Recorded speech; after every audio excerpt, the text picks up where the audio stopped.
This is Kemp Foundation and Library of Congress Oral History interview with Bruce Bartlett, former economic advisor to Jack Kemp. I'm Morton Kondracki. It's June 3rd, 2011. Bruce, you wrote in your Forbes obituary that about Jack Kemp, quote, that he may have been the most influential American politician in history who never became president. I've seen that construction quoted a lot of places. Do you think that you were the person who originally made that statement, or did you? Well, it's like the term Reaganomics, which some people also attribute to me. At the time, I thought it. I hadn't heard anybody else say it, but that's not to say that I was necessarily the first. Given the way the blogosphere operates, it's quite possible that my Kemp comment was the original one, and it just has morphed ever since then. I don't know. Okay, so explain why you said that. Well, if you think of for example, on tax policy, he certainly had an enormous influence in changing the Republican Party's view on this subject from what it had been historically over the previous several decades, and the direction that he established is still to this day essentially a Republican Party dogma. So he clearly had an enormous effect in that area. I think one can argue that he had as much to do with the passage of the Tax Reform Act of 1986 as anyone. He and, of course, Bill Bradley, who was at the conference, the two of them coming from opposite points of view, so to speak, the fact that there was so much overlap between what Jack was talking about and what Bradley was talking about, I think made people realize that there was a possibility of bipartisan agreement. I think there are other areas. I think that I'm not personally that familiar with his work in the housing area, but I know he talked a great deal about the importance of privatizing public housing and giving the tenants more control over public housing. And there's probably other things that I'm just not thinking of off the top of my head. It's quite a statement. So you put him in the league with Alexander Hamilton and Daniel Webster and Henry Clay and people? Well, perhaps let's limit ourselves to the 20th century. I'm not sure. I just can't. It's just that most of the major figures we think of in American history were, cabinet secretaries or senators. There's very seldom a mention of a lone congressman who never rose. Well, of course, Jack was a cabinet secretary, but he was not known for that. He was known essentially for the work he did in Congress, and I think it's just really bad luck of history that he didn't achieve greater advancement in his formal political career. I think he had opportunities to possibly run for governor and run for senator from the state of New York. I think if he had stayed in Congress and rather than running for president in 1988, he almost certainly would have been Speaker of the House when the Republicans took over. And of course, he had the opportunity to become vice president in 1996, but unfortunately, that was just not a year for the Republicans. So it was sort of, he was just so close, but never quite made it as far as he perhaps should have. Oh, and I should also mention, I think it's a tragedy of history that he wasn't named vice president by Reagan in 1980. He was the obvious person, and I think it's just too bad. Right. So you were 4 years out of college when you got hired by Jack Kemp. How did that come about? Well, I had first started working on Capitol Hill for Ron Paul, who was still in Congress. He had been elected in a special election in 1976, and I went to work for him in May or June, so it was almost exactly 35 years ago. And he had to run for re-election the same year against the same guy that he beat in the special election, but he lost the second time. So I was out of work, and I was looking around, And one day, one of the women on the staff said she had heard that Jack Kemp was looking for a staff economist. And so I called over to Kemp's office and was put through to Randy Teague, who was the chief of staff.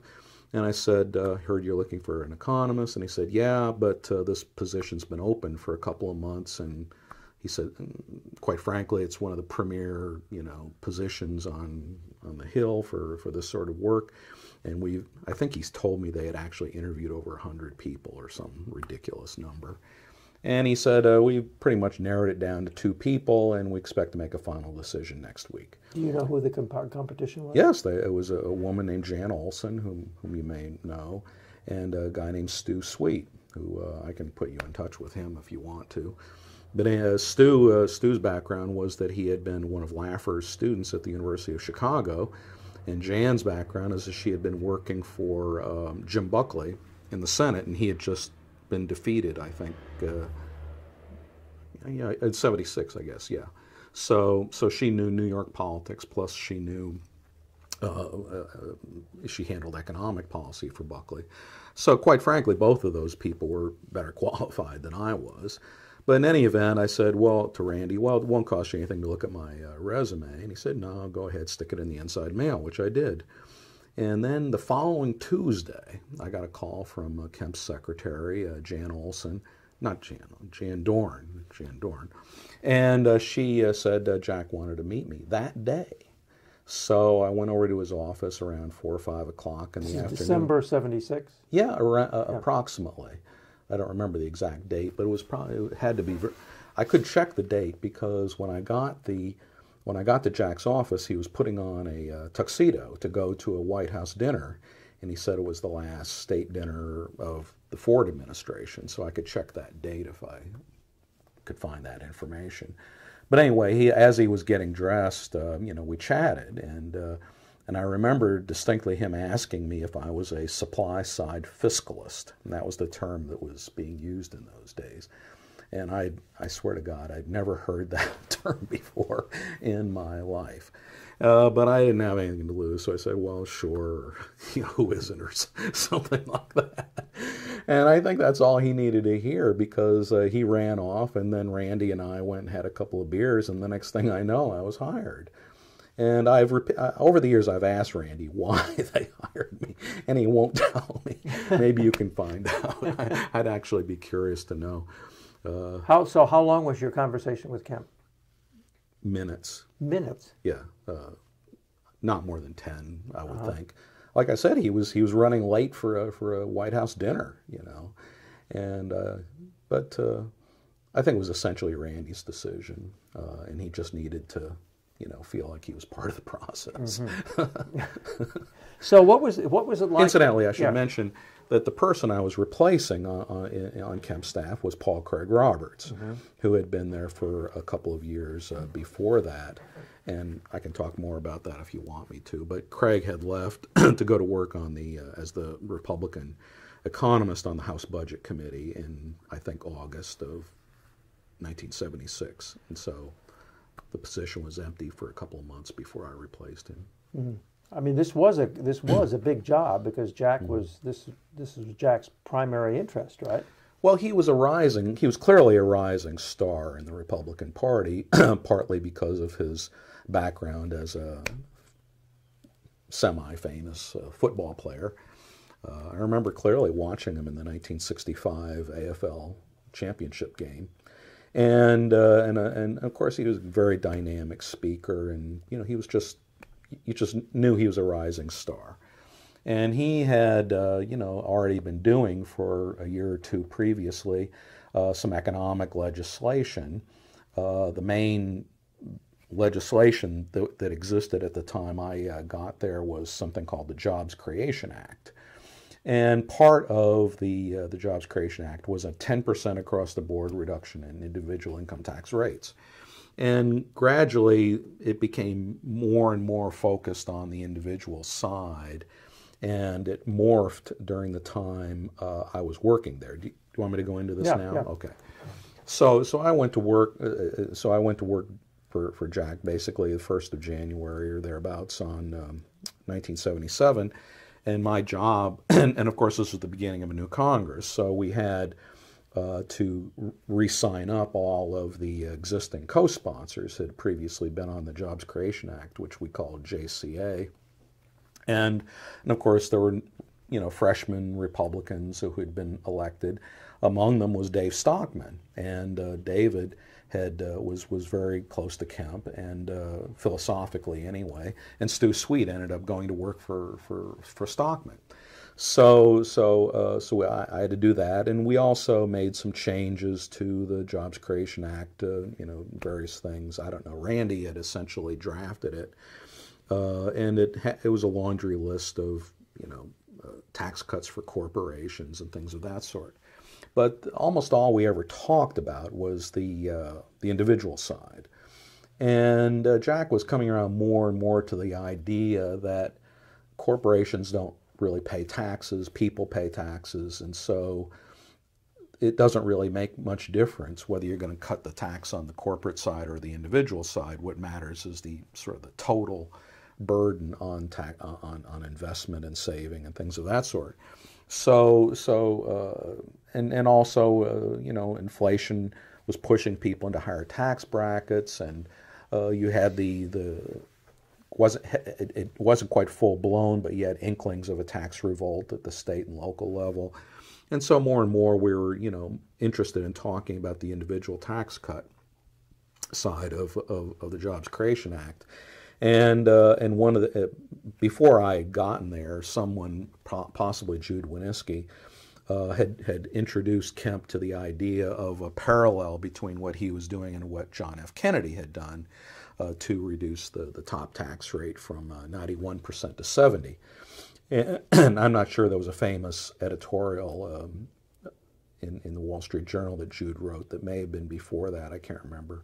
I have all this stuff in my files, but anyway, so I remember. So we were talking a lot about the Kennedy tax cut, and I did a lot of research on that subject that I think really fleshed out the understanding that Republicans had. But there was a about moment you described somewhere that I've seen where Kemp pokes his head in your... Yeah. I don't remember the exact date. I wish I had kept track of this sort of thing at the time. But my memory is that I was sitting at my desk, and Jack poked his head in the door and said something to the effect, we keep talking all the time about the Kennedy tax cut.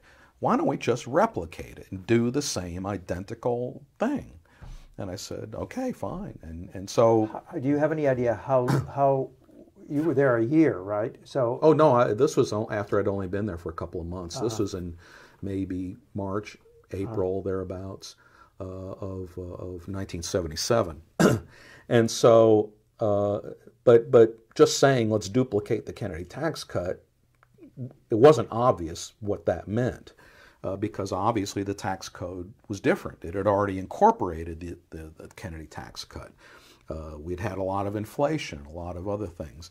And so, one of the things that I did was to talk to people, to ask them, well, if you were going to redo the Kennedy tax code, how would you do it? What would that mean today?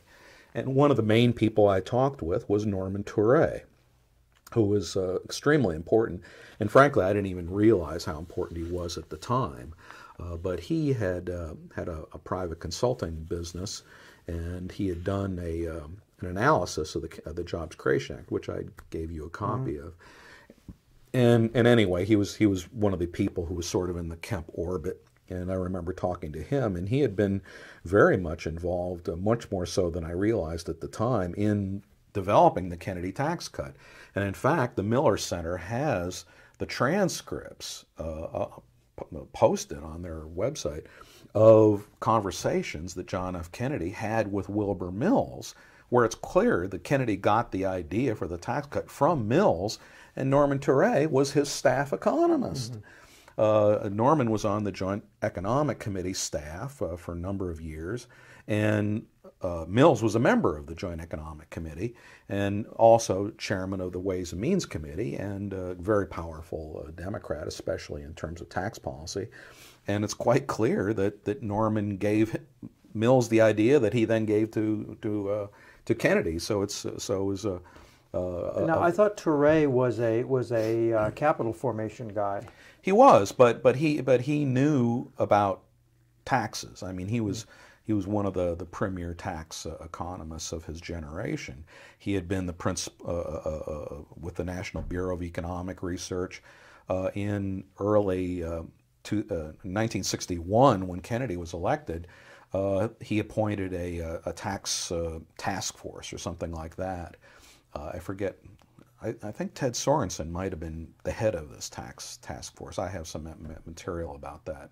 Julian Zelizer has material about that in his biography of Wilbur Mills. And anyway, Norman was on this task force. So, I mean, he was a very established, well-known expert on taxation, even in 1960. And so, you know, I was talking to him in 1977 about these things. And I don't remember precisely, you know, how it came about, but somehow or other we just all kind of collectively came to the conclusion that if we reduce the top rate from 70 to 50 and the bottom rate from 20 to 8 to, well, no, let's see if I can remember now. No, it was 14. Kennedy reduced it from 20 to 14. Geez, now don't worry about it. I'm confused. But anyway, whatever it was we came up with, it was about 30% or so across the board, was approximately replicated the Kennedy tax cut. And I remember that you know, back in those days there were a whole bunch of rates. There was not the brief one.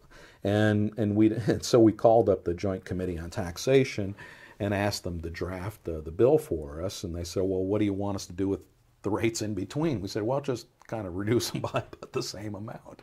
And the guy who did this, I can put you in touch with, his name is Pete Davis. He actually blogs with me at Capital Gains and Games. And anyway, Pete, you know, did these calculations, and I remember he gave us this printout from very primitive computers we had in those days. It was on that green and white paper, you know, with the, and anyway, so he, I don't know what he did, but he was the one who sort of formally came up with the rate structure, and Randy just cut and pasted it, and we submitted it that way. But anyway, at some point in, I don't know, well, I can't remember when Roth got involved in this. Let me stop you before that. So when you get your first interview, you're asked if you're a supply-side fiscalist, and you say yes, but you don't know what it means. How did you go about finding out what a supply-side fiscalist was? Well, that's a good question. I sort of learned.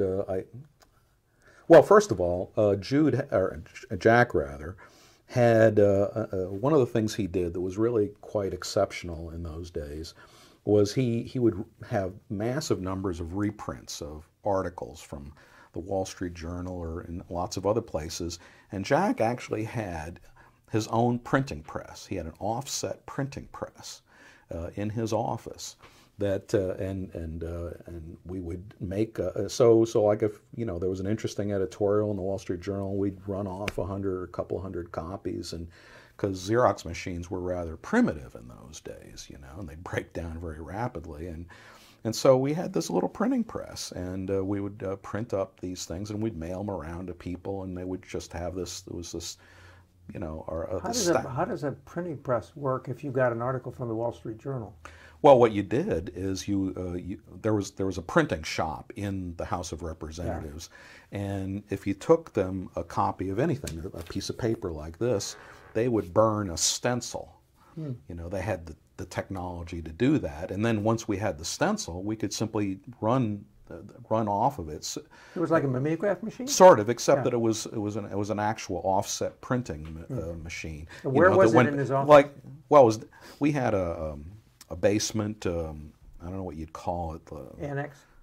I wouldn't quite call it. It was more like a storage room, and it was down there. And we had some poor fellows on the staff at the job of doing this printing, and they were always covered in ink. It was really kind of funny.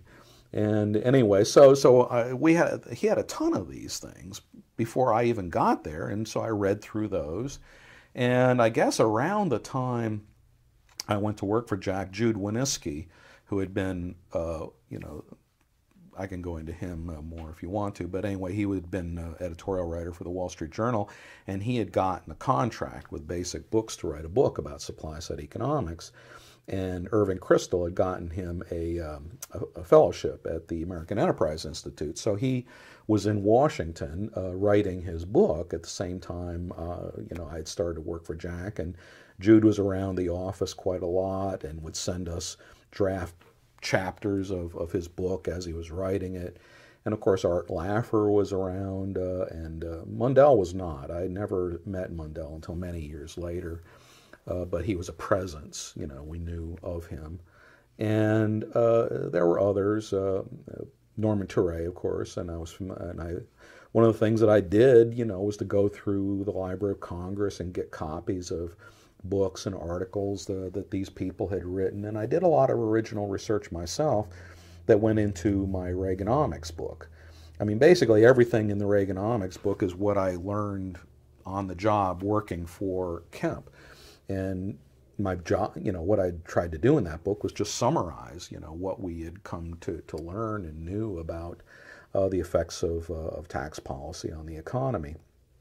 So I was just, very busy trying to... I mean, you work for Ron Paul. That's a very libertarian, get the government out of everything point of view. Did you agree with Ron Paul, and did you have to make some sort of transition with Jack Kemp?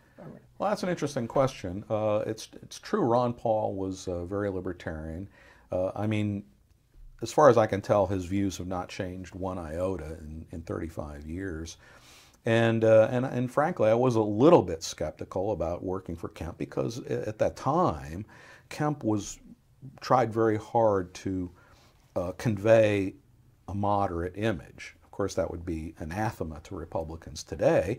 But remember, he was elected from a working class district up in Buffalo, New York, which was not historically hospitable to Republicans. And part of Jack's attraction was that he really liked labor unions. He's maybe the last Republican who did. But he had been, a member, I think he might have even been a founder or president of the AFL Players Association. And there was a large union presence in his district. There was a big Bethlehem steel plant, I recall, and things of that sort. So anyway, he was very much, I wouldn't quite go so far as to say he was among the more liberal Republicans in the House, but he was certainly not among the more conservative ones. So I was a little bit concerned at first, but I quickly adapted. A bigger transition, frankly, was that I didn't know anything about tax policy. I really had to learn everything from scratch, and which actually worked out okay because I only learned what I had to learn rather than being weighed down with a lot of completely unnecessary information that tax accountants and lawyers have to know, but I only needed to know about the rate structure, and I was more interested in, and we were very interested in the historical development of tax policy, and I was trained as a historian, so it actually worked out pretty well. It ended up that I was quite suited to the work that I actually did, even though wasn't evident necessarily on paper. So what is it like working for Jack Kemp? I mean, what's the atmosphere in the office, and was it a sort of a running seminar, or how? Just well, sort we're of free clearly associate all about what it was well, like. we're clearly all learning about this stuff, on the run, and things were developing very, very rapidly. But of course, Jack had, a lot of unrelated work to do simply by virtue of being a congressman. And the staff was fairly small. He was not. There were about, as I recall, about 18 people on the total staff, including the people in Buffalo. And one of his former teammates, a guy named Ed Rakowski, was head of the Buffalo office, and there were 3 or 4 people up there. And we had people in the Washington office who handled constituent affairs, and we had 2 women, Chris and Lorraine, who did sort of the day-to-day legislative work, stuff that was coming up on the floor and things of that sort. And, we had one guy who did sort of very primitive computerized stuff in terms of answering constituent mail. And Jack was interesting in that he needed a full-time scheduling secretary because he was giving speeches all the time around the country. He was a very popular speaker. And it was really lucky for me. I didn't realize it at the time that I never had to write a speech for him because he always spoke extemporaneously. I didn't even have to give him talking points. He liked being given articles and things. I remember he was an avid reader of commentary and the public interest. And he would often find things himself and then, send them out to me, what do you think of this? And I still have some of that stuff with his notations on it and things of that sort. He had a good memory then. I mean, did he absorb all this stuff and remembered it? Well, like all of us, he would sort of forget things and then remember them. Uh-huh. And one of the things he would do is, since he was on the plane so often, is he would keep stacks of file folders full of stuff that he read on the plane. I think that's where he did his most intensive reading, because it was the one place he was alone, so to speak. And when he was in the office, he was just so busy, and committees, schedules, and things of that sort. And his principal committee was the Appropriations Committee, and he was the ranking Republican on the Defense Appropriations Subcommittee at a very critical moment in American foreign policy in terms of the end of the Vietnam War and all the problems with the Soviet Union and things of that sort. And Craig actually had been hired to do defense work because he had done some research on the Soviet Union. But it just happened that he had a PhD in economics. And interestingly, the person who actually replaced Craig as the defense guy on the staff was a guy named Bill Schneider, who had a rather remarkable career as well. And he also had a PhD in economics. Interestingly, it was from NYU, and among the people he studied with was Ludwig von Mises, if you can believe that. He said Mises was a funny guy because he gave everybody who signed up for his class an A. And so everybody signed up for his class, and they would sit and do their homework while he lectured about, obscure aspects of monetary policy that nobody cared about in those days. So anyway, Schneider was an interesting guy too. But was there a running seminar? Did all these people come in as a group, Whiskey and Teray and? No, there were. I don't think they were ever there at the same time. What tended to happen is if Laffer was in town, and I guess he may have still been at Chicago when I first started working there, but he very quickly moved to USC at some point, and so he wasn't around that often. But when he did come into town, we would get together. There was Art used to like to stay and I think Jude also, at a hotel at 1 Washington Circle. And we would go over there oftentimes and have a little, dinner or something. We being Jack too? Oh yeah, Jack and others that were kind of in the orbit. I can't really remember specifically who all was there. It was just like the group, Stockman may have been there. I don't recall. Another congressman who was very close was John Rousseau. I'm trying to think who else we worked with particularly. Rousseau was important because he was on the Budget Committee, and the development of the congressional budget process was very important, which is why Craig went to work on the House Budget Committee, because it created a vehicle through which we could talk about tax policy the way we wanted to talk about it. Because up until then, it was only very rarely that there was a major tax bill, whereas under the budget process, you had to talk about revenues every year in terms of the budget process. So it gave us a form and a vehicle through which we could talk about the things we wanted to talk about. Now, I've read and I've heard that there were sometimes furious policy and even personal discord that was sort of swirling around Jack. Can you think of any specifics in that regard? I remember one event in particular. There was a proposal that I think Rousseau had come up with, that he wanted he wanted to reduce every tax bracket by 5 percentage points. It fit into the budget resolution. We needed to oftentimes shoehorn things into whatever was being discussed to be able to do what we wanted to do. And so the top rate would have gone from 70 to 65, and the bottom rate from whatever it was, 14 to 9 or something, whatever it was. But anyway, I remember we had this conference call, and there were several of us in Jack's office, and Art Laffer was on the phone, and he said that's a terrible idea because it would increase progressivity of the tax code, which he defined as the ratio of the bottom rate to the top rate. So clearly, if you reduce each rate by the same number of percentage points, then in percentage terms, you're reducing the bottom rate more than you're reducing the top. And Art thought that was a terrible idea.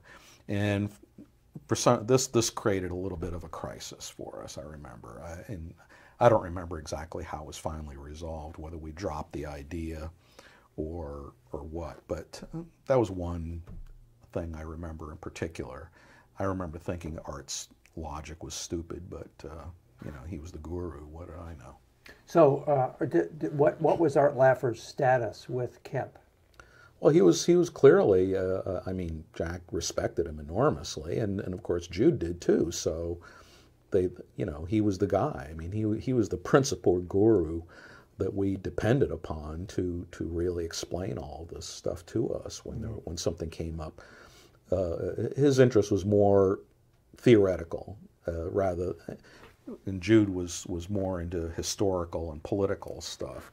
So they kind of double teamed, So how often would Jack talk to Laffer and Whiskey? Oh, how often he talked them, I don't know. I'm sure he talked to them on many occasions. How about you? Oh, I would talk to them often as well. Mm-hmm. And Alan Reynolds was somebody else I would talk to, and I can't remember. If I looked through my files, it would refresh my memory, because I kept every piece of paper that crossed my desk during that time period, because like I said, I was trained as a historian, and I knew what we were doing was historically important, and I just wish I'd done a better job. I think, you think you'll remember things forever, and then you don't. Would you paint me a word picture of Jude Whiskey? Oh, Jude. And his personality and character. Well, he was a bit of a wild man, a bit of a character. The picture of him on the cover of his Way the World Works book, he looks like a mafiosi, wearing a black shirt and a white tie and this garish, Las Vegas style jacket. Because he had been, I think his first major job in journalism was with the Las Vegas newspaper. In fact, his first wife was a Las Vegas showgirl. But anyway, he, I don't know, he had this amazing enthusiasm. And he, one of his sort of jobs was to kind of buck us up when we were a little bit depressed because things weren't going as well as we'd hoped. And, he could always find some historical example of that, where things were even worse and they got better. And so a lot of what he did was just kind of add enthusiasm to what we were doing. And of course, Jack is a naturally enthusiastic person as well. And so the two kind of, had very similar personalities in that regard, which is probably why they got, among the reasons why they got along so well. Mm-hmm. And what about Laffer? Give me a... Well, Laffer is, talks a mile a minute, and he's very gregarious. But he's also, and he has a tendency to, he's obviously a very smart person, but he acts as if he's even smarter. So he kind of, partly intimidates you and partly assumes that everybody knows a lot more than they actually do, and so a lot of what he says will kind of go over your head. There's a funny anecdote about Laffer that. When he would, I heard this from one of his students, a guy named mental blank. I'll think of it. But anyway, he had this student who, the first day of class, he would try to intimidate the class by writing some big, long equation on the blackboard, that he knew was utterly incomprehensible. And he just did this to prove that he was the boss, you see. And one of his students, a fellow who actually didn't speak very good English, he was from the Dominican Republic, raised his hand and said, "Professor Laffer, you've made a mistake." And he had. and according to him, why can I not think of his name? It'll come to me. And anyway, and Laffer he said Laffer was so upset he canceled the class for the day. So, I mean, that was his style. He would, a little bit of bluster, try to, bluff you, by. And of course, there's that famous story about him and the magic money machine. Do you know this story? Well, Laffer had been chief economist for the Office of Management and Budget back during the Nixon administration. And in 1971, when George Shultz was OMB director, there was a lot of debate going on about, the economy, as there always is, and the budget. And for some reason, the exact predicted level of GDP that year was extremely important for some political reason. I don't remember why. And anyway, and of course, being chief economist for OMB, he had a great deal of influence in terms of the administration's economic forecast. And Herb Stein was chairman of the CEA, and he and Laffer didn't much like each other, and they didn't have, had different views and things. And anyway, apparently, as I recall the story, and this was all written up in the New York Times at the time, but anyway, as I recall the story is Schultz wanted a forecast for GDP, and Laffer was forced to give him one like right on the spot. And so, as he often did, he used shortcuts. And he said, well, if you assume the multiplier of the money supply to GDP is whatever it was, and we know the money supply is this, then that gives us a GDP of 1066, I think was the number, 1,066 billion. And Schultz ran off to some meeting and apparently presented this 1066 number, which was essentially a back-of-the-envelope calculation, as OMB's forecast. And Stein, for some reason, thought this number was ridiculously high, absurdly high. And there was a big stink about this. But the funny thing is that if you go check the data now, Laffer was much too conservative. The actual GDP ended up being quite a bit higher. So there was this kind of background, about Laffer, and there was also an allegation that he had referred to himself as having a PhD before he had literally finished every dot and T of his dissertation, that I think was untrue, but it was one of these things that kind of dogged him as being a little bit of a bullshitter, and I think that was very much the view that a lot of mainstream economists had of him at the time. But he was he was a full professor at the University of Southern California, a tenured professor, and Jack certainly had tremendous respect for him, no question about that. How much contact did Jack have with Bob Bartley directly? Very little, if any, I think. Jude was the intermediary. Jude was extremely important. Among the important things he did was he basically talked Bartley into being a supply-sider, and Bartley has written about this in his book, but Bartley was kind of a distant, on the mountaintop kind of figure. Jude always told me that Bartley was sort of like the prettiest girl in school who would sit at home on Saturday nights because nobody asked her for a date because everybody just assumed that she already had one. And so, according to Jude, Bartley would just sort of sit alone in his office and hardly ever talk to anybody because everybody thought he was too important to talk to. But he was actually a very nice guy in the occasions I had I met him. I liked him too.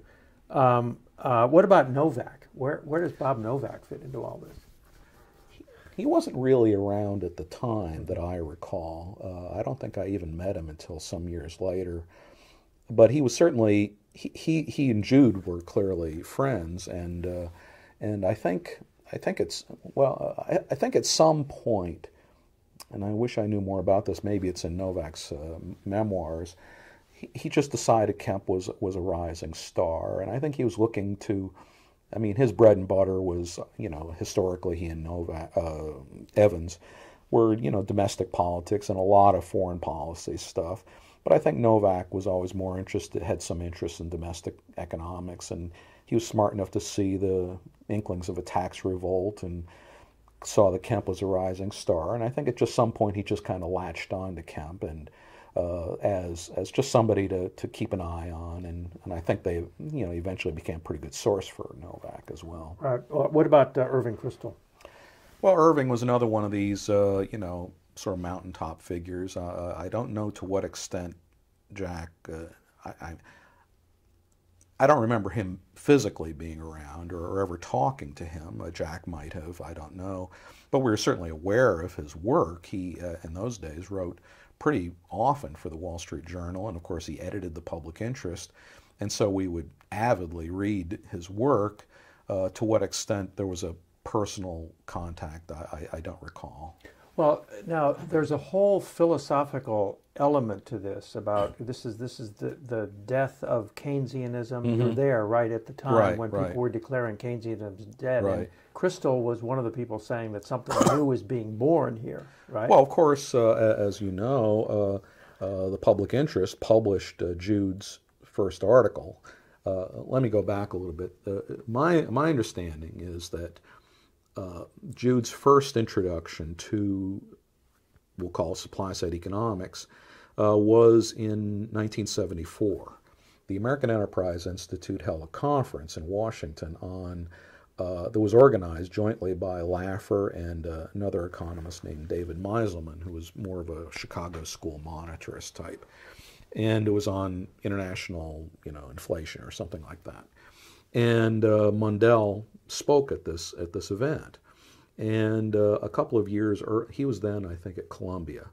And a couple of years earlier, he had written a paper that was published by Princeton's International Finance section, in which, as far as I can tell, was the first time he kind of laid out the fundamental supply-side model that we understood at the time, which was tight money and tax cuts. And this was really Keynesianism turned on its head, because the Keynesian model was basically you need tight fiscal to reduce inflation and easy money to stimulate growth. And Mundell said that's exactly the opposite, because he was sort of a monetarist on inflation. That is, we needed tight money and we needed tax cuts to stimulate growth so that the tight money doesn't make the economy collapse. So anyway, Mundell gave a talk at this 1974 conference and reiterated this point that he had made a couple of years earlier. And this was the first Jude had heard of anything like this, and his curiosity was piqued. And I guess it was from that he got to know Laffer and Mundell. And he quickly wrote up a long article that I believe appeared in the Public Interest in early 1975. I think it was called the Laffer-Mundell Hypothesis or something like that. And almost all of it was about their monetary views, because that was, frankly, their area of specialty.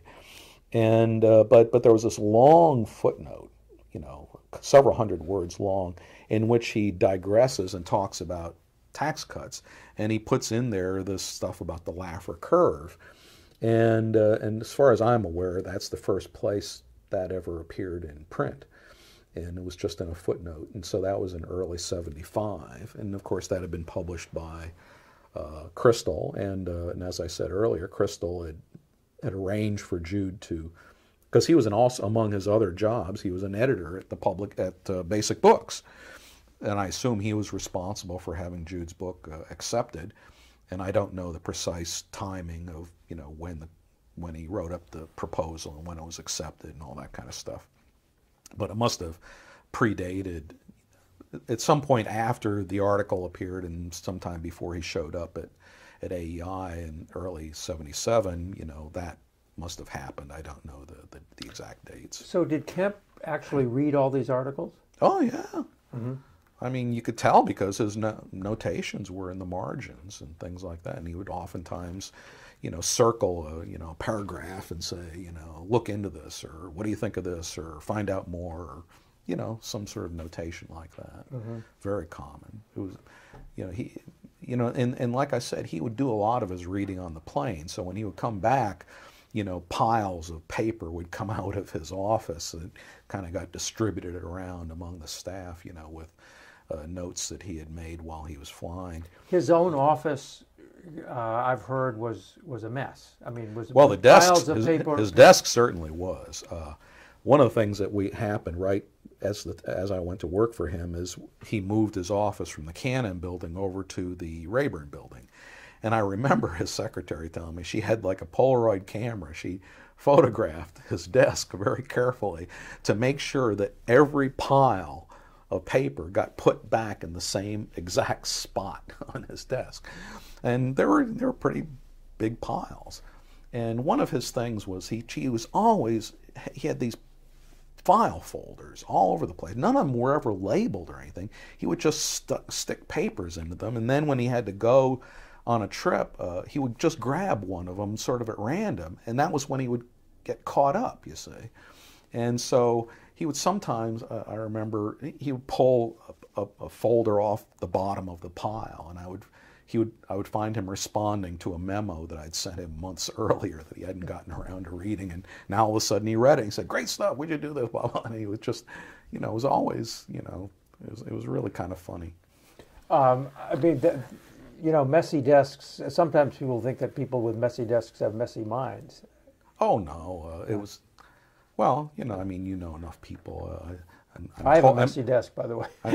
Well, a friend of mine, John Fund, who used to work for Bob Novak, told me one time the piles of paper on his desk got to be so unmanageable that they literally went out and bought planks of plywood and nailed them to the side of his desk to prevent the piles from falling over. He also told me one time that there was some crisis in the office, that Novak had lost some document that he desperately needed. And so they had to start going through the papers on his desk. And John told me it was like going through, you know, the geological layers in the Grand Canyon. You could see, you know, everything was more or less in chronological order. And he said when they finally got to the very bottom of the pile, there was a memo about the 1960 budget. Okay, so who is Steve Anton, and what did he have? Oh, yeah, I forgot about Steve. Well, Jack actually wanted to hire Steve for my job, but Steve preferred to go to work for the Joint Economic Committee. Steve had been on the staff of Senator Robert Taft, Jr., and Taft, I believe, was defeated in 1976. I have to check, and I don't know how he got into the orbit. I think he had been at the University of Chicago, but I don't know whether he studied with Laffer or not. I'd have to ask him. But, where is he now? He runs an organization that was established by Norman Ture called the Institute for Research on the Economics of Taxation, IRED. And he still does that. And what was his relation to Kemp? I mean, did they talk? Yeah, he was one of the people in the orbit. I don't know how often I doubt that they talked personally, other than in occasions when Steve was around the office. But he was another one of the kind of the adjunct, staff people. Now, what about the Amigos? Were you there during the Amigo period when they would go to a Mexican restaurant? This is Gingrich and that must have been later. Okay. That must have been later. So, because Gingrich, I forget when he was elected, but I forget too. He was certainly not part of the group at the time I was there. Keep in mind, I was there through all of 1977 and about half of 1978. So that's my time there was actually very brief. Right. So who were his best congressional collaborators? Stockman, Steiger? No, Steiger, I don't remember. I mean, we knew what he was doing, and the whole capital gains fight was very important. but I don't remember him being kind of personally part of the group. It was sort of like we were operating on parallel tracks. And this is something that's very important that people misunderstand, is that Jack didn't feel like he had to be the guy in charge of everything. He viewed himself literally as a quarterback, and these other people were players, and they had their functions, just as the linemen have their job and the runners have their job and so on. Is, you know, Steiger was the capital gains guy, you know, and Stockman, his main interest in those days was energy and regulation of the economy. And Jack viewed that as very much part of the supply side agenda, but he didn't talk about it because that was Dave's job. He didn't want to, you know, trample on his toes. And he was also concerned about budget and spending, and that was Russillo's job, you see. So he was kind of the central guy in terms of coordination, but he would often not talk at all about issues, not because he wasn't concerned about them or didn't think that they fit in, but because there were other people's jobs. That was their responsibilities. Did he have a gang though? Well, I didn't think of it as that. A group. You know, well, I mean, he had allies. Let's put it that way. And did they get together? They may have. I mean, there were groups, but I mean, you know, there's all kinds of ad hoc groups that operate in Congress, and you know, a lot of them are members only operations, so I was never there, and neither was anybody else on the staff. Okay. I remember there was a group called the Chowder and Marching Society or something like that, and Which reminds me, so you said that your job, once Kemp Roth was written. Well, first we should talk a little bit about Roth. We kind of passed him over. Okay. I don't recall the date. I wish I did. But my memory is that sometime in the spring of 1977, Kemp got, well, first of all, Senator Jim McClure had been the principal Senate sponsor of the Jobs Creation Act, and it was sometimes called the Kemp-McClure Act. And we had, and although McClure was a very smart guy and we liked him, we felt that he wasn't putting a lot of effort into this particular piece of legislation. He had other interests. And so we were kind of receptive to the idea of finding another Senate sponsor, and this was kind of in the back of our minds. And around that same time, at the same time, we were talking about doing the pure Kennedy tax cut, and so right in the middle of that, I recall that Kemp got a handwritten note from Bill Roth, who was a senator from Delaware, just congratulating him or saying, on something or other that he had done, a speech that he had given or something like that. I don't remember, but anyway, it kind of brought Roth to our attention, and we liked Roth for two reasons. One is he was a member of the Senate Finance Committee, which was very, very useful, and the second was that he had like Kemp, he cultivated a very moderate image. And we liked that about him too, whereas McClure was much more of an old-style conservative. And so I don't remember exactly, how it came about, but Kemp said something like, let's get in touch with these guys, let's have a meeting, see whether they're interested in this, Kemp or this Kennedy tax cut idea. And I remember at some point, I don't know, I mean, I'm sure, well in advance of that, I made contact with my counterpart on Kemp Roth's staff, a guy named Bruce Thompson, who ran the Washington office of Merrill Lynch for many years. He's retired a while back, but I'm sure he can be located. Anyway, Bruce, we probably got in touch right away and felt each other out in terms of our mutual. See, there was interest, and there was, and I recall. At one point, we went over to the Senate side, Kemp and some of the staff, Randy certainly, and I believe Ture was there as well. And we had a dinner or lunch in the Senate dining room, and Kemp and Roth kind of agreed to go along with this. And as I recall, the two things that Roth added to the legislation was he wanted very much to phase it in over a 3-year period. Kemp didn't want to do that, but Roth was concerned about the revenue loss, and so we gave that to them. And my memory is that Kemp wanted to reduce the bottom rate to 8, and Roth only wanted to reduce it to 10. Again, he was concerned about the revenue loss, and we went along with that as well. So he made substantive contributions to the legislation that we had been talking about. Was Roth a supply-sider? Was he in the movement, or no? He was just a regular Republican, but he could see the way things were going, and I honestly don't know precisely what his motivation was. Perhaps Bruce could tell you. And I forget. Jim Brady was his press secretary. You may not remember that. And Dennis Thomas, who was one of the Reagan's mice in the White House, was his chief of staff. So you should talk to that. Well, you can't talk to Brady, but Thomas must still be around. Okay, so you said that after Kemp Roth, that your job after Kemp Roth was written was to sell it to everybody, to get everybody on as a co-sponsor, which you did. You said at the Miller Center. Now the question is, it was very, very hard work too. Yeah, well, tell me about the hard work. Well, because you said we said at Miller that there were people who objected on fiscal grounds. On there must have been people who were of the Bush mentality that it was voodoo economics, that there were other people who just resented that Kemp was involved in this at chowder and marching business. So tell me about the difficulties you had. Well, first of all, my memory is, and I can double check this, is that the actual Kemp Roth bill was introduced in June of '77.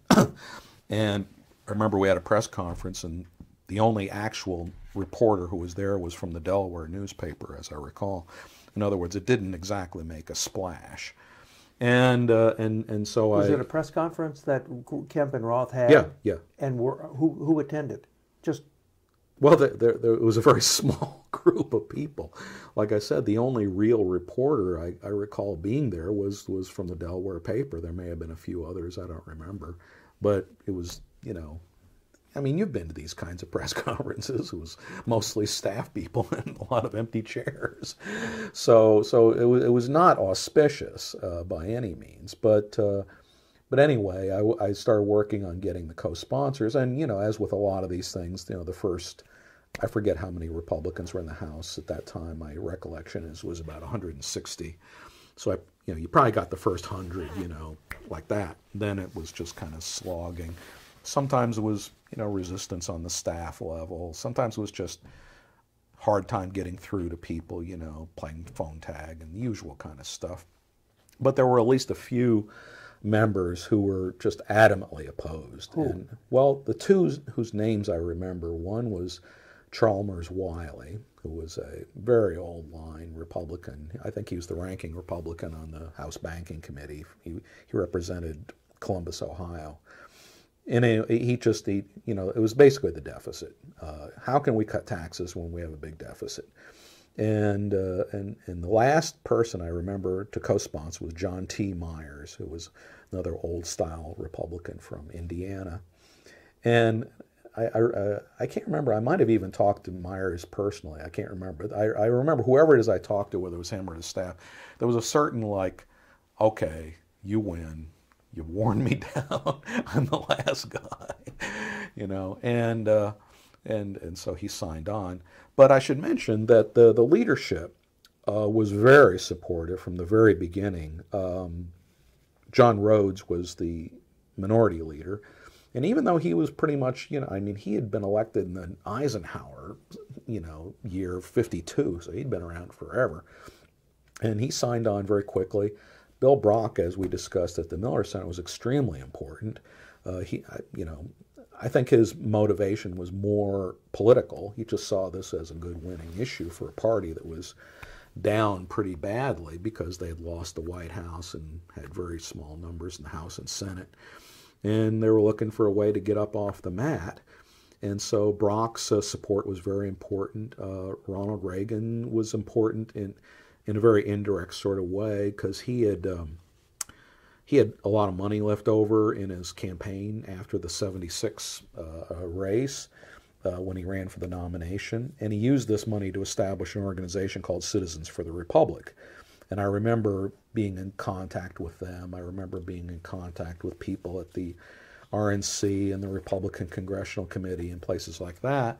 And we tried to place articles in their publications and things of that sort. And I have some of that stuff in my files. What was Tax Cut News? Well, that was something that we did, Roth and Kemp. Remember I said we had all these reprints and things? Well, we decided to create a sort of newsletter out of them. And I don't know, maybe once a month we would just run off, copies of I may still have a couple copies of it around somewhere of these, it was just reprinted articles and things of that sort, and we sent it around, and Kemp's and Roth's picture was on there. And this was another way Roth was very helpful, because they had a much better printing operation in the Senate, and it didn't cost anything. We had to pay for our own printing in the House. And so, we sort of let Roth take care of the production of that particular document. And as I recall, we distributed it as a dear colleague letter. So, it wasn't something we distributed to the general public, as I recall. It was more internal. It was just to, let people know that this is a topic of discussion, and here's what people are saying. It was more to show support than really inform people, I think. So what was Jack's role in getting these people signed on?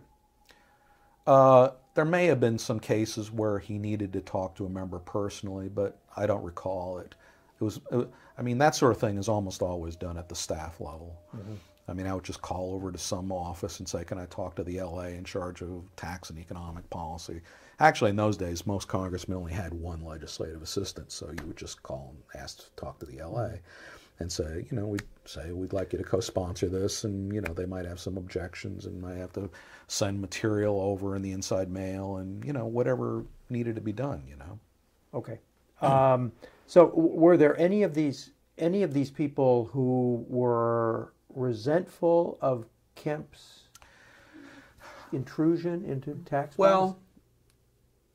Well, maybe. Okay. It was, you don't have to tell me anything you don't know. That's fine. Yeah. Well, we clearly had a bit of a rocky relationship with Barbara Conable for two reasons. One is Conable had a neighboring district in New York and was much senior to Jack, and sort of resented him being a bit of an upstart. He saw himself. How did he express that, or how?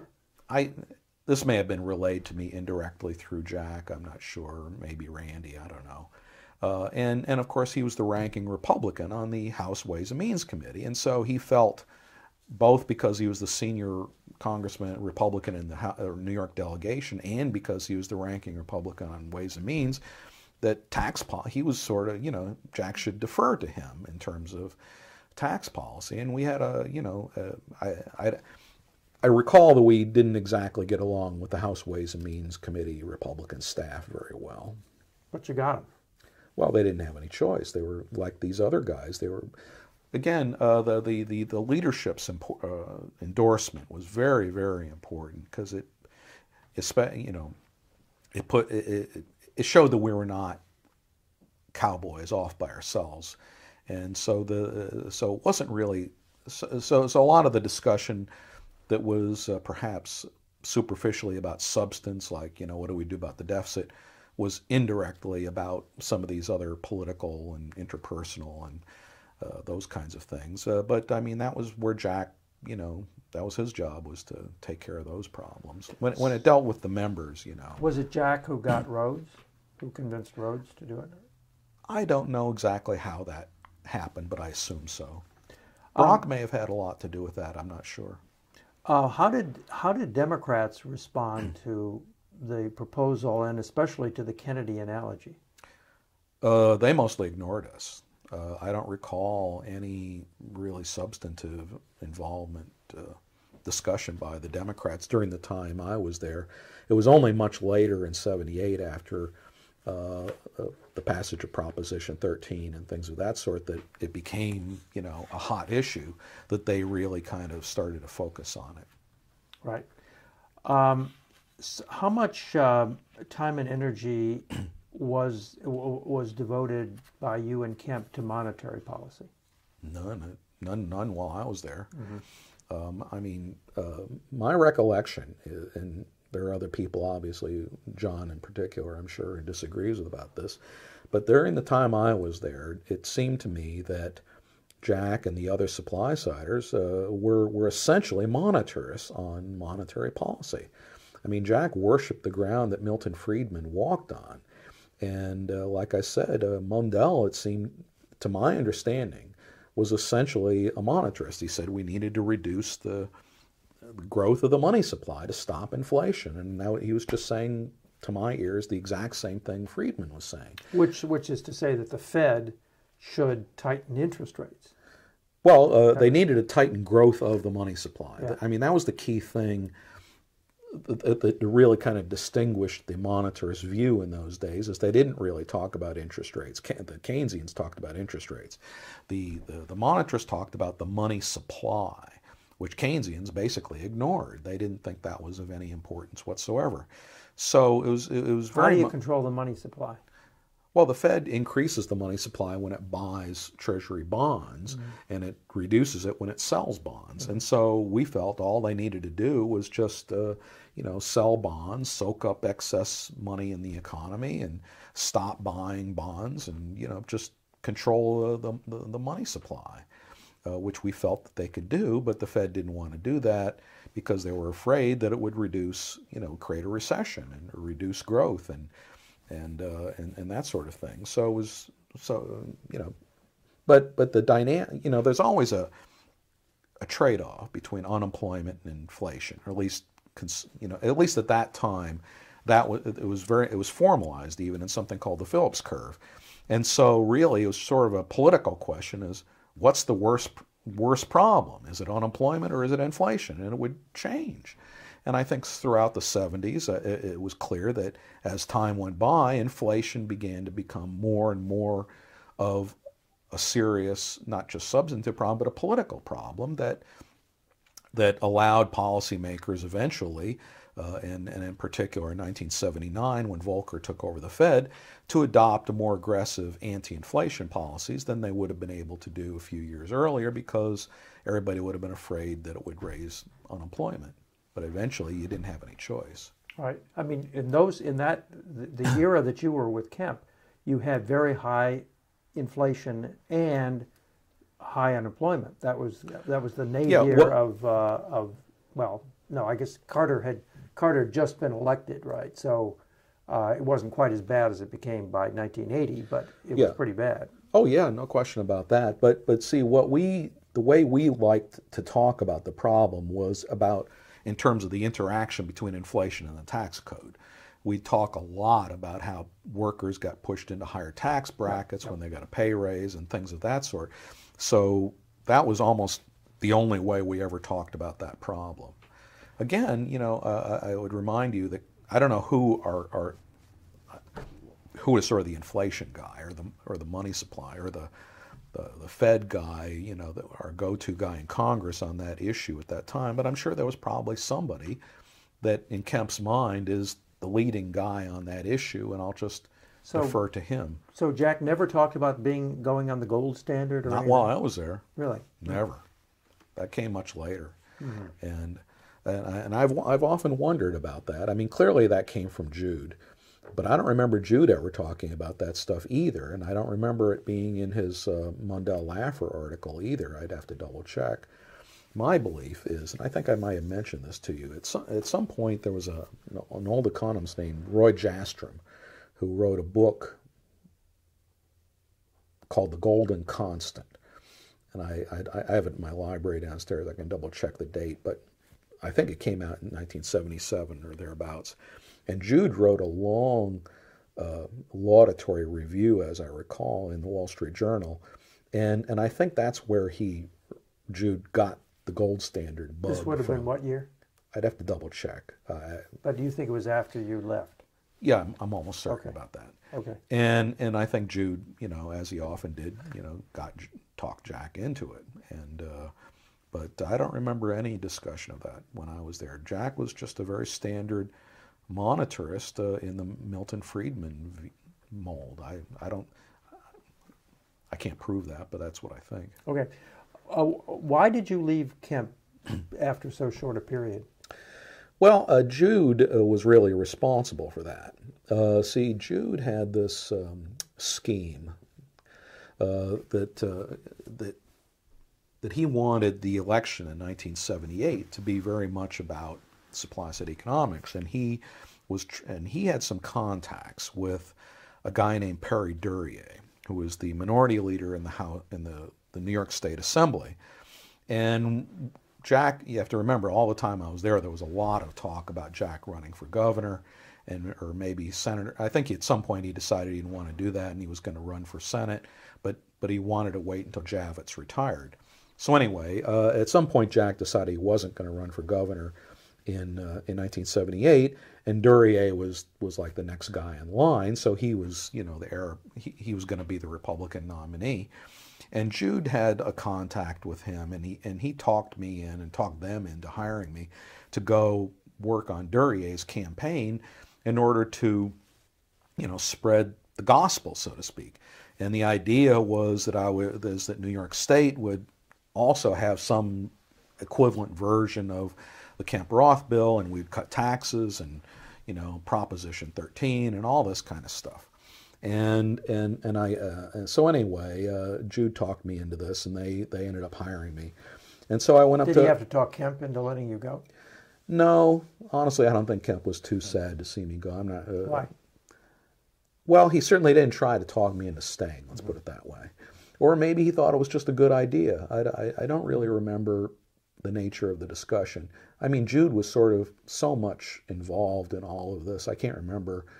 I mean, talking to him was like talking to Kemp, you know. Mm-hmm. And so anyway, it seemed like a good idea because, I mean, part of what my thinking was is that Kemp would run for governor, or senator rather, from New York. That would have been in '80, right? Right. Well, we didn't know what Javits was going to do. We thought he was going to retire, and then he changed his mind. But anyway, I thought that having somebody on the in the Kemp orbit, maybe I didn't know what I would do after the election. I didn't really think that far ahead.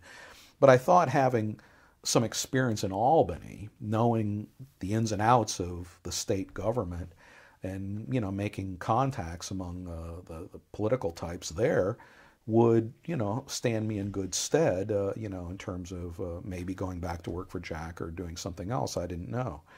And anyway, so when I got up to Albany, though, it turned out that Duryea didn't have the slightest fucking, interest in this stuff. I'm not really sure what the hell he was thinking. I have some interesting anecdotes about that. But anyway, I didn't really do much of anything on Duryea's campaign. He ran a really crappy campaign.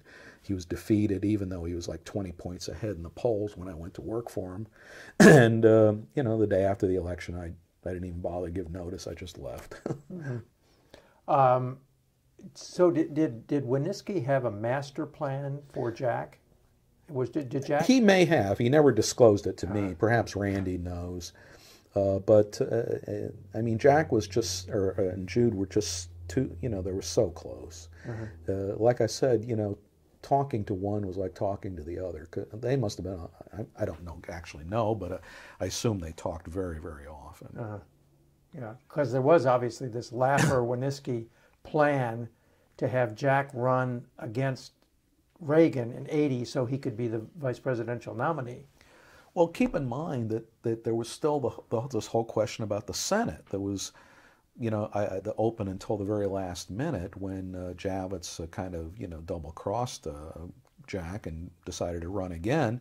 And of course, and he was just too deferential. I mean, was there an agreement between Javits and Kemp that Javits would step aside? Maybe. I think it was probably more of an expectation rather, or maybe there was an understanding. I don't know. I don't recall during the time I was there ever having any direct contact with Javits' office. But obviously, he was, you know.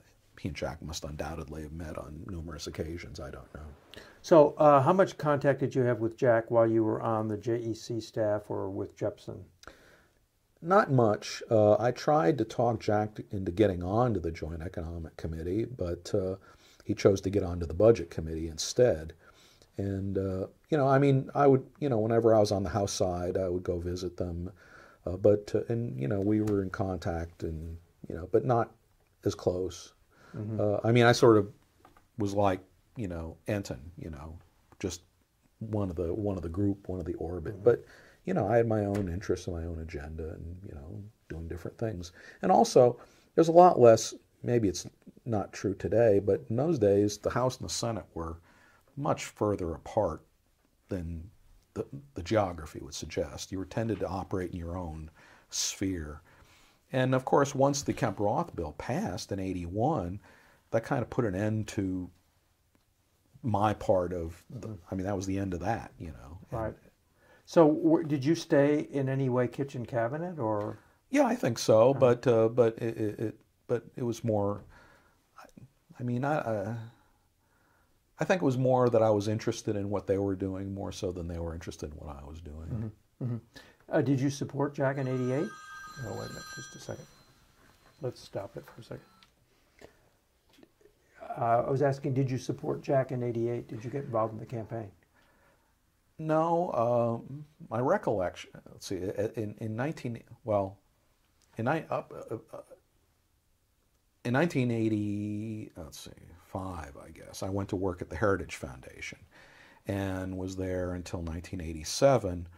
And my recollection is that when Jack first announced that he was running, he wanted me to be, listed as among his supporters, and Heritage wouldn't allow me because of, tax-exempt status, and I was forced to write a letter, as I recall, to Kemp, asking him politely, not to use my name. And so I was not, so for that reason. And then very shortly thereafter, I went to work in the White House, and so, I was prohibited from being involved in political activity. So I really could only be an observer. I was not involved.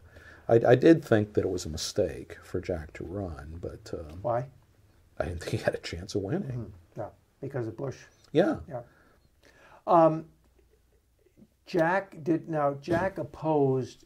Did Jack oppose every Reagan increase in taxes? He certainly opposed the '82 increase. That he was very vehement about that. You'd have to check his voting record on the others. Because as you write, the tax increases of Reagan were about half of the tax cuts. Yes, that's right. And well, there were, by my count, 11 major tax increases during the Reagan administration, and Jack would have certainly voted on them. Yet I just don't know how he voted. Now, how did Kemp is in the cabinet with Bush, and you said you didn't have much contact or didn't? Not too much. I mean, he was working on issues that I didn't know anything about. Right. I mean, housing is not my issue, but we were in contact from time to time. There were, Jack was always interested in trying to get the White House's support for, his ideas. Which at that time were almost entirely in the housing area, but he always had an interest that I think he conveyed to me of being interested in minorities and problems of minorities, blacks in particular, and that was very much subtext to everything that he did in the housing areas. He was kind of the outreach guy to the minority community. And as I recall, that was quite important after the Los Angeles riots. I forget what year that was, 91 or 2. But anyway, there were times when Jack and I would cross paths at in interagency meetings and things like that. And it's funny. I mean, Jack and I, our paths would cross from time to time, several times a year at speeches or events, whatever. And for as long as I ever knew him, he always treated me just exactly the same way. It was like I was still a member of his staff, It's like once a member of the Kemp staff, you're always a member of the Kemp staff. So what is that treatment like?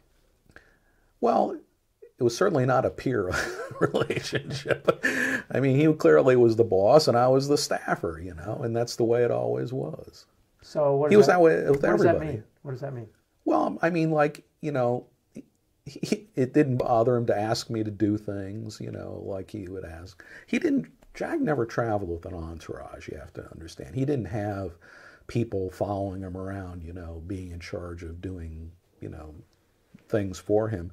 he would just sort of kind of latch on to whoever happened to be within earshot or, right nearby, and he would just, he was always proselytizing. If you weren't part of the group, he was going to make you a member of the group. And I remember, every time I ever heard him speak, I would hear, echoes of things that I wrote for him way back when, and just phrases, for example. And also Jack was, really, really good about sharing credit. Like, if he would be giving a speech years after I'd left his staff and he would see me in the audience, he would say something, and there's my old staff guy, Bruce, or whatever. I mean, he was just very, it was like, it was family is really what I'm getting at. And he was the father figure, of course. And so we were all his children in one way or another. And, maybe his peers were more like brothers, I don't know. But, we were all, subordinates in one way, shape, or form. Did, what was I going to ask? Let's see. When Bush... Which one? Bush, the Bush you worked for, Bush 41, decided to leave the no new taxes pledge. What did Jack have a reaction to that? Oh, he was very opposed to it. I remember him telling me once on one occasion that he went to see Bush I guess it was just before he needed to sign the legislation, or maybe it was before the final vote or something like that. And he made an appointment to see Bush in the Oval Office, one-on-one, and he tried to talk him out of it. He tried to beg him not to do it. And Jack told me this, and I thought it was quite revealing. He said that Bush responded by saying, "Jack, don't you understand that the economy didn't start to grow until after the TEFRA bill in 1982?" In other words, in Bush's mind, it wasn't the tax cut in 81 that caused the growth in the 80s. It was the tax increase in 82. And Jack was incredulous. He didn't know how to respond to it. And so after that, what's the point of arguing with him? He clearly is not. He's convinced. The way Jack told it to me is that Bush was convinced that this was going to increase growth. And Jack thought, of course, that was nonsense, crazy, in fact. Did Jack Kemp ever say nasty words about anybody? No. Jack was... I never heard him swear, ever. And I never heard him say a negative word about anybody, even people he clearly must not have liked. That just wasn't his style. He was a very...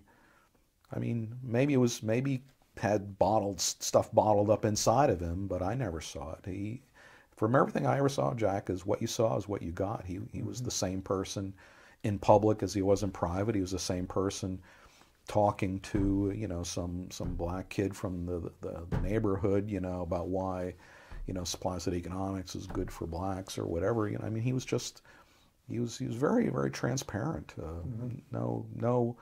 No complexity, no guile, no bitterness, he's the opposite of Lyndon Johnson or somebody, or Nixon, who's brooding. Jack was never like that. He was always called the happy warrior, and he really was. One of the great things that Jack did to the whole supply side movement was to give it energy, because he was relentlessly optimistic. He was always certain.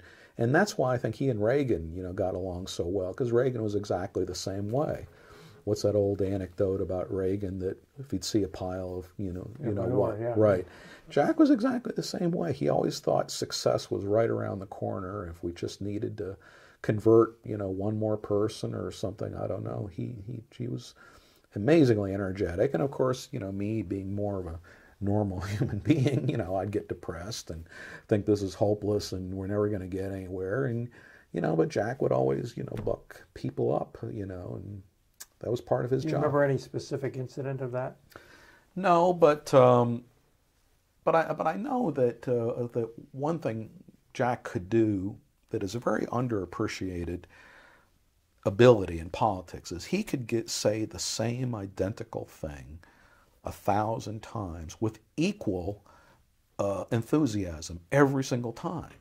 And most of us can't do that. You know, we think it sounds ridiculous, or we get bored, or we look for different ways to try to say the same thing to introduce some variety or something. He was not like that. I guess it comes from, I hadn't thought of it until right now, but I guess it comes from being a football player, where you do the same play over and over and over again, and you have to do it exactly the same way for it to work, and you practice it that way. And maybe that's where that came from. I don't know, but it was certainly a skill that I didn't appreciate as much as I should have at the time. Was there any sort of religious patina to Kemp at all? No, not in those days. Okay. I think he became much more religious much later in life, but I don't remember it. Okay. All right. Now I want to get... Also, the evangelical stuff wasn't really part of the Republican Party in that era. That came later, right. I think. Okay. Now I want to go to your intellectual journey and to get my head straight. I must say that I find what you've written about where things are to be most compelling. I mean, it seems to make a lot of sense to me. But so you basically think that supply side economics was right for the period that it went into effect, and it's not for all time. Right. Right. So do you still regard yourself as a supply sider? No, not really. I think it's become a pejorative term, and I wrote a piece in the New York Times in 2007, I think it was, in which I said we should essentially retire the term. You remember, who was it, Senator Aiken? George Aiken. George Aiken, who said, declare our victory and go home. And I felt the same way about supply-side economics. I felt that by 2007, we had basically accomplished everything we set out to do, both in terms of policy and in terms of changing the way people thought about taxation. And there was really nothing left to do.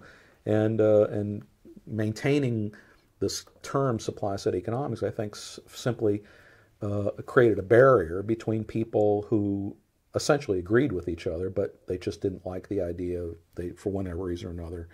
I mean, Martin Feldstein, for example, has done enormously important work that I think is very consistent with the supply-side view, but he would never in a million years call himself a supply-sider. Because? Because he thinks supply-siders are nuts. Because, you know, the whole Laffer curve thing, I think, was, in a way, very unfortunate, because it created this idea that supply-siders were not serious, that they would just say crazy things like all tax cuts pay for themselves.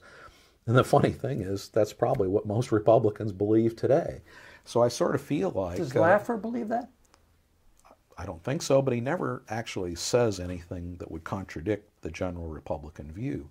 I mean, Laffer has become very, very political, you know, much less substantive as the years have gone by.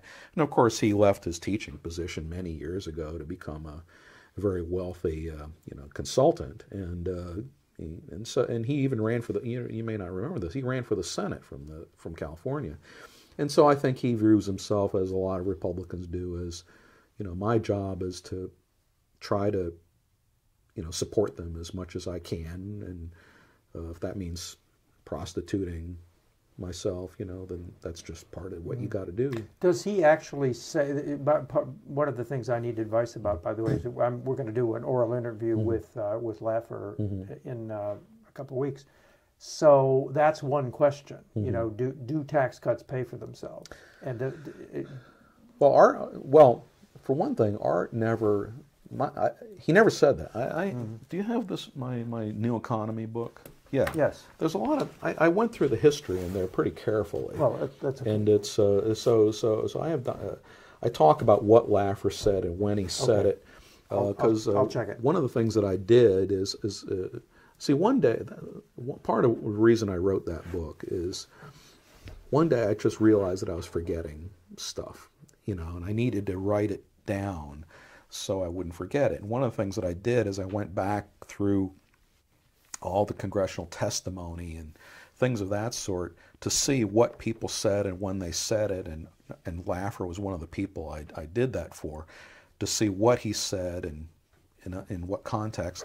And it was quite clear that at least in his public statements, he was very careful, not to say something that would make him, look ridiculous among academics.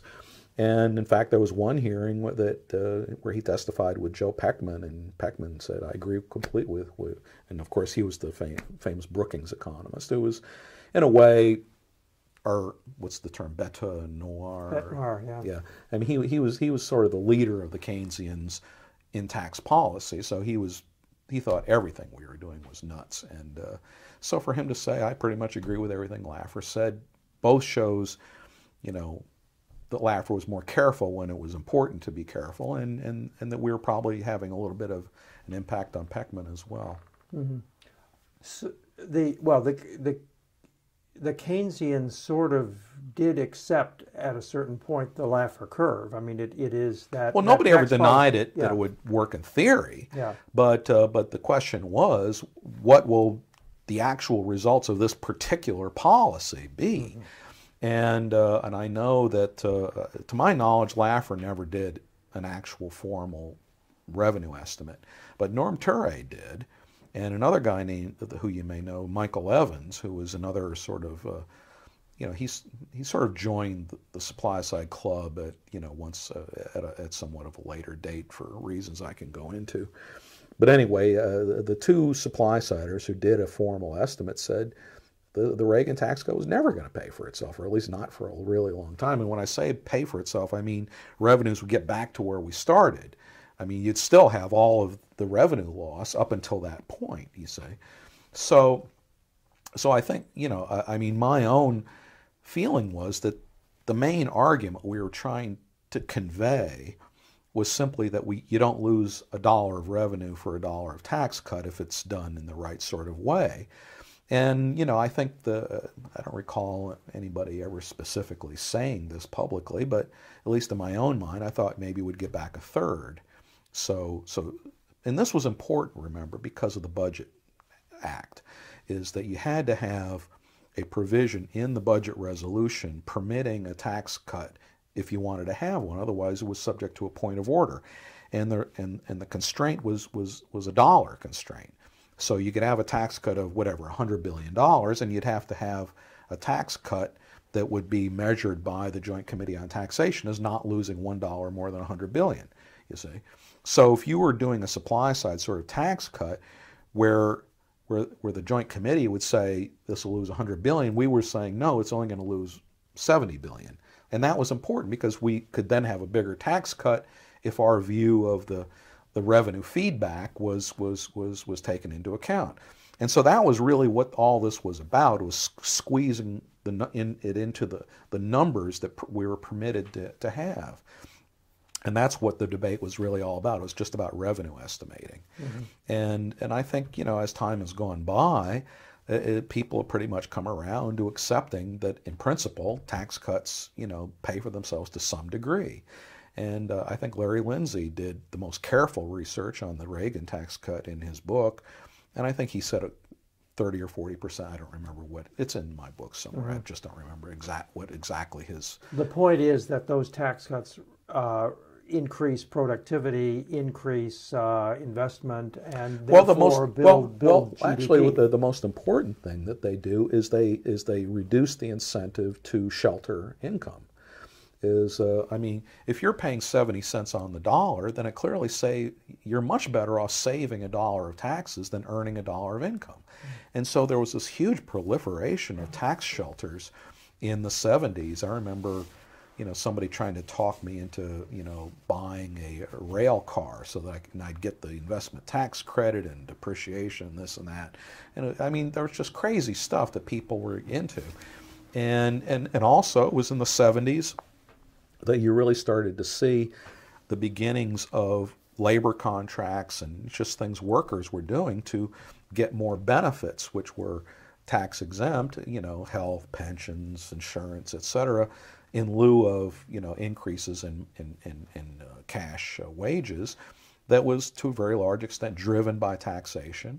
And so we felt that the tax base was being shrunk by high tax rates and that you'd get more revenue just by getting people to realize income in taxable forms rather than in tax-exempt forms.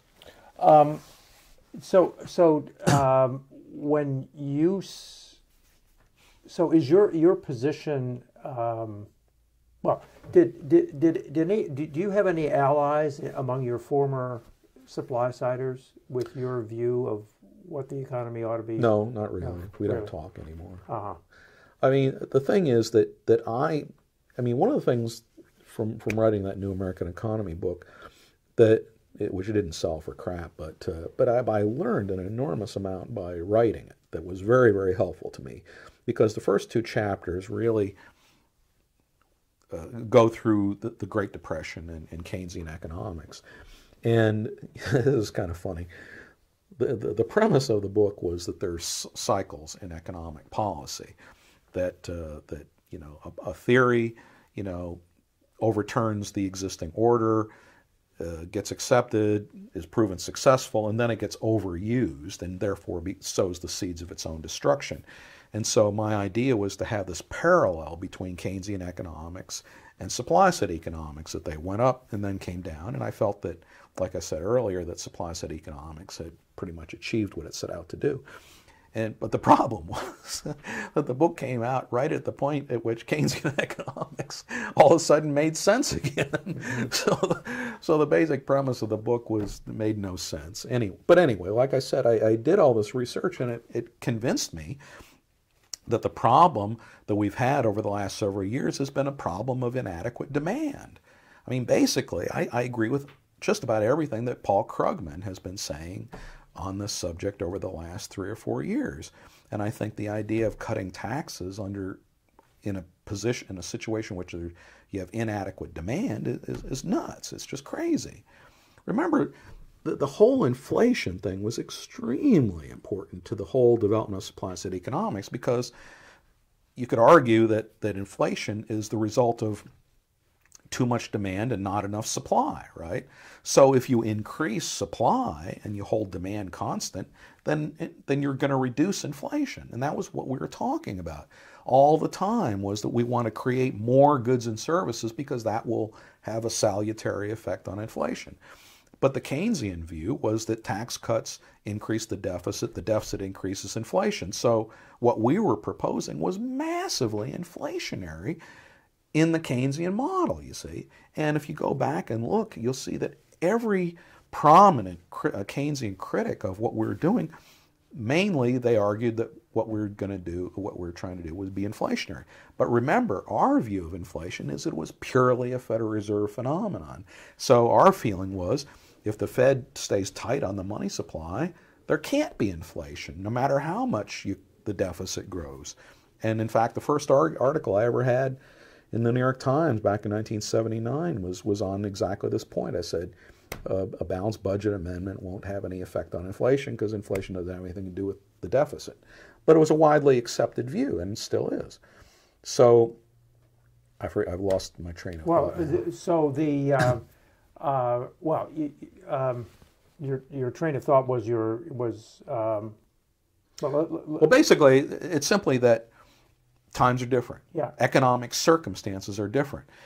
And I think that the tax cut of 1981 was extremely appropriate to the nature of the economic problem at that time. With Paul Volcker cracking down on the money supply. Yes. Right. And I think, keep in mind also, inflation was, what did it peak at? Like 18% in 1980? Or maybe it was even 81, I don't remember. But anyway, there was really serious concern about hyperinflation and this getting out of control. And what was I getting? Let me ask you this: do you have any sense of what Jack Kemp's trajectory would have been? Would you think that politically? You mean? No.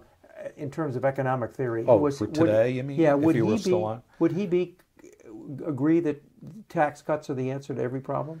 Yeah, probably. Mm-hmm. It's hard to know. I like to believe. When did Jack die? I can't even remember now. 2007. Yeah.